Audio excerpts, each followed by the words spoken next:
What up, what up? Say Stoke G. Back with another topic, back with another video. So the title of this video is gonna be, are we being priced out of living? We're gonna talk about it. So admin notes, thanks again to all the subscribers that subscribe to my channel. I endeavor to keep pushing the videos out to give you leverage to better yourselves. Let's get into it. So, are we being priced out of living?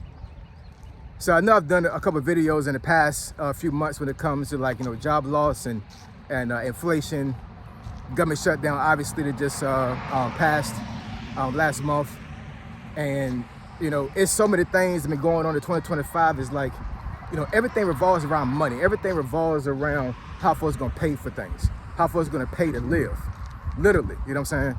This has not been a discussion for a very long time, as far as my remembrance, except for maybe the pandemic and maybe some other times in the past. But for the most part, there's been a lot of times in the past where, at the very least, folks could at least afford to live.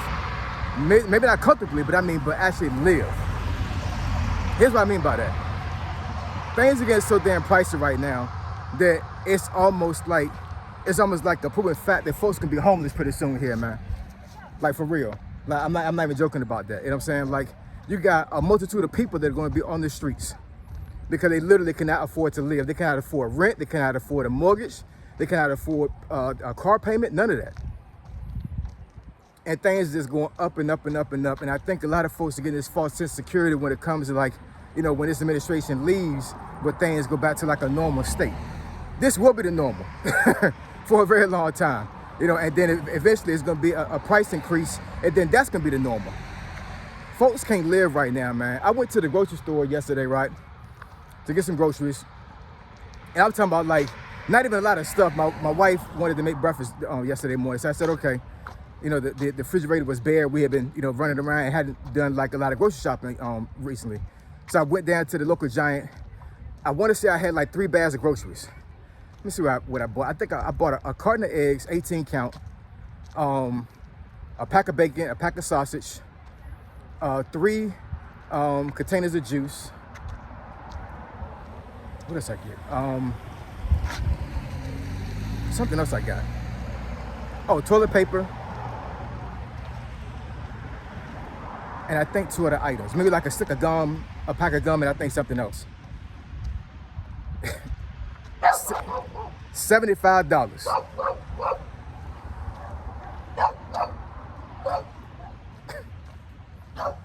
Y'all just heard what I just said, right? As far as how the items that I bought.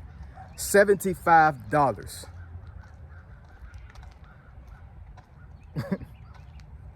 And that was with the discount. I got a Giant savings card that gives me a discount. So actually it was $83, right? I may be missing one more item. I'm not exactly sure, you know what I'm saying? But that extra item still should have not made them groceries $83, right? I don't know what folks gonna do, man. You know what I'm saying? It should not be a situation in America where folks gotta work 3 damn jobs to make a living. I'm talking about literally make a living. You know what I'm saying? All you do is work to survive. That's it. You don't do nothing else. You don't have no social life. You don't see your kids. You don't see your wife. You don't see your husband. You barely are able to take a shit at the house. You know what I'm saying? For real, man. It's crazy. It is absolutely insane here. Folks are being priced out of living, man. And I really believe in the near future here, if not already, I think multifamily living is going to be the norm. I think that for folks to be able to live comfortably, I think it's going to be a situation where folks, with families, right, need to buy a home together, big enough to fit at least 3 families.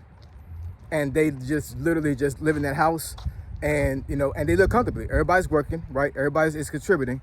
So you don't have to worry about the rent being late, the mortgage being late, because you got a ton of income coming into one home, right? Just imagine having 3 families, right? 3 families that are related to each other. Don't gotta be related, but I'm just saying, just for context, 3 families that are related, living in one house, right? It's big enough to where everybody has their space, right? And you literally have, at the very least, 4 streams of income coming in, but 1 mortgage. 4 streams of income coming in, but 1 light bill, 1 phone bill. I'm sorry, not 1 phone bill. I'm sorry, because everybody got phones.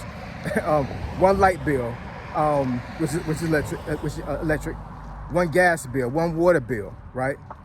1 HOA bill. If folks are able to get along with each other, that's gonna be the play, man. You know what I'm saying? Because this single living life is not it anymore. It really isn't. It's not it anymore, man. You got so many folks right now that are actually having to move back into their parents. You know, these Gen Zers are having to move back into with their parents, man, because, and even some millennials are having to do that because it's rough out in these streets.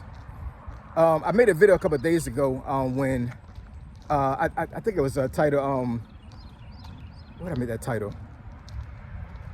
I think I said, will Gen Xers ever be able to retire? I think that's the title of the video was. And I had a couple of folks up there in the comments saying that that I was not doing my kids a disservice by allowing them to stay home, right? Just for context and just paraphrasing what they said. You know what I'm saying? Basically, they were saying that I should never allow my kids to stay home. I should, my adult kids, I should be able to push them out and let them fend for themselves. Yes and no. Here's the thing about that. You know what I'm saying? I would never encourage my 2 boys and my daughter to stay home, right? As far as my daughter, until she get married, she can stay home as long as she wants to. That's just me. You know what I'm saying? My daughter is different, right? Until I'm able to give her away to somebody through marriage, she can stay home as long as she wants to. My 2 boys, I'm always going to encourage them to leave the house. You know what I'm saying? Because, you know, I did the same thing myself because I was a part of a generation where when 18 hit, you was out the house, man. You know what I'm saying? Like, there was no getting around that. And it was a motivation at an early age to leave the home. Not to say you had a bad home, but that was just the culture during the time. Everybody wanted to get out on their own and do what they wanted to do. That's the reason why my generation, the generation that stayed outside all day until the lights came on, and then they came back, and we came back into the house. You know what I'm saying? I was outside, man, all the time outside. So when I turned 18, it was nothing for me to think about, oh, I need to get up out of here. I need to leave and do my thing. You know what I'm saying? But also the economy was different during that time. And I'm not saying that, you know, that the economy is so bad where, you know, folks can't make it. But it's extremely rare for an 18-year-old to get out there and actually be able to afford life right now. That's just a fact. And them folks in the comments were saying I was giving, you know, my kids an excuse to stay home. It's not an excuse, man. You know what I'm saying?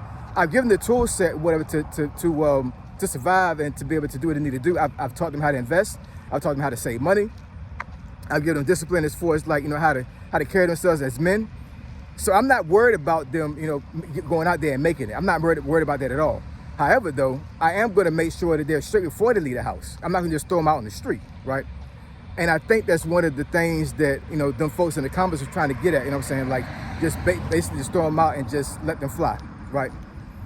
That's in my opinion, that's a bad look for young adults right now, man. It really is. Especially when you got folks that lose their job and they have, you know, no way of saving themselves, and they go back with their parents. I mean,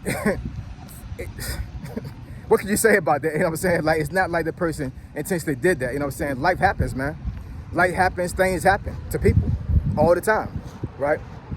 So I'm not giving folks an excuse to fail. I'm not giving folks an excuse to not be a person that's able to take care of themselves. I'm not doing that at all, you know what I'm saying? Because at the end of the day, you know, a lot of times in life, you have to save yourself.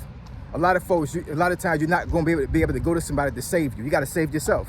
Put yourself in the best situation to where, like, if you do fall, you don't fall too far. You know what I'm saying? You got some type of cushion right there, right? So I totally get that. But the economy is just it's crazy right now, man. It is crazy. Only through the grace of God have I been able to float for, what, like 7-8 months without gainful employment. I've been furloughed since mid-March of this year. Just signed a offer letter for a good paying job, but I don't start that job until either sometime next week or the week after, right? After all that time being unemployed. And, you know, the average person wouldn't be able to do that. You know what I'm saying? The average person would be really screwed. We're being priced out of living, y'all. We are, you know what I'm saying? The rich is getting richer and the poor getting poor. And it's like, you know, folks would say, like, just make more income. How? You know what I'm saying? How you gonna do that? You know what I'm saying? Unless you have a really good skill set or you have a lot of discipline. Once again, not making an excuse for anybody to not succeed in life. Not saying that at all. But it seems like it's so much of a struggle for folks to survive and for folks to live that it's like, it's almost by design. You know what I'm saying? It's almost like they want one half of the world to be worker bees and only a small percentage of the world to be people that don't have to work and don't have to do a lot of things that's hard in life. You know what I'm saying? And it's crazy. It's crazy, man. We are being priced out of living. We're being priced out of being able to afford rent. Priced out of being able to